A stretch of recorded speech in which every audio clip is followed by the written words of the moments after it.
भारतीय मल्लखांब खेळाचे उगमस्थान असणाऱ्या आपल्या नाशिक जिल्ह्यातील पहिली कन्या कुमारी जिज्ञासा प्रशांत जोशी ही 69व्या राज्यस्तरीय शालेय मल्लखांब स्पर्धा उज्जैन येथे 2025 येथे प्रथमच जिल्ह्यातील राष्ट्रीय खेळाडू ठरली आहे।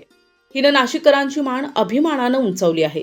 तिने विश्व जिज्ञासा स्पोर्ट्स अकॅडमी, विभागीय क्रीडा संकुल, गणेश व्यायामशाळा, जेल रोडमध्ये मल्लखांबचे प्रशिक्षण हे प्रशिक्षक प्रशांत जोशी यांच्या मार्गदर्शनाखाली घेतले होते। तिनं मिळविलेल्या यशाबद्दल विभागीय क्रीडा उपसंचालिका स्नेहल साळुंखे मॅडम आणि जिल्हा क्रीडा अधिकारी सुनंदा पाटील मॅडम तसेच जिल्हा मल्लखांब संघटना सचिव सुखराज कोचर सर, सहसचिव नितीन जोशी तसेच अध्यक्ष अजितदादा बणे, मनोजभाई मालपाणी, बाळासाहेब रणशूर दादा यांनी मनपूर्वक अभिनंदन आणि शुभेच्छा दिल्या आहेत। स्पर्धा कालावधी 24 ते 28 नोव्हेंबर 2025, स्थळ उज्जैन येथे। नितीन जोशी, नाशिक जिल्हा मल्लखांब शिक्षण संस्था याचा खजिनदार म्हणून आपल्याला माहिती देऊ इच्छितो का नाशिकसाठी आज एक अभिमानाचा क्षण आलेला आहे।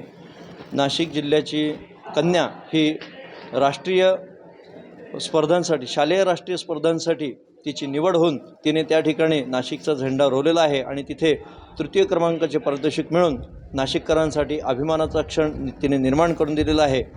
जिज्ञासा ही विश्व जिज्ञासा स्पोर्ट्स अकॅडमी नाशिक इथे प्रशिक्षण घेते। त्याचे प्रशिक्षक आहेत प्रशांत जोशी सर। तिची आई आपल्या पाठीमागे उभी आहे।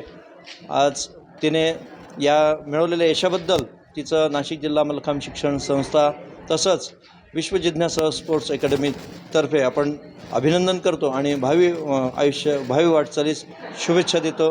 धन्यवाद। नमस्कार, मी जिज्ञासा प्रशांत जोशी। मी विश्व जिज्ञासा स्पोर्ट्स अकॅडमी नाशिक या अकॅडमीत मल्लखांब खेळाची गेल्या 11 वर्षांपासून प्रॅक्टिस करत आहे। 3 दिवस जेल रोड या गणेश व्यायामशाळेत क्लबला, 3 दिवस नाशिक रोड आणि त्याच्यानंतर अत्याधुनिक ह्या शनिवार रविवार विभागीय क्रीडा संकुलला प्रॅक्टिस करायला लागली आणि माझे कोच प्रशांत जोशी सर यांनी मला खूप मार्गदर्शन केले आणि त्यांच्या मार्गदर्शनामुळेच मी आज राष्ट्रीय पातळीवर हे सर्व काही करू शकले। धन्यवाद। अजून ऑलिम्पिकला पण घ्यायचं आहे आणि तसे नाशिकच्या ज्या मुली आहेत त्यांना पण प्रोत्साहित करायचं आहे का तुम्ही पण करू शकता आणि भारताला पण हे करायचं आहे, भारताकडनं खेळायचं आहे मला पुढे।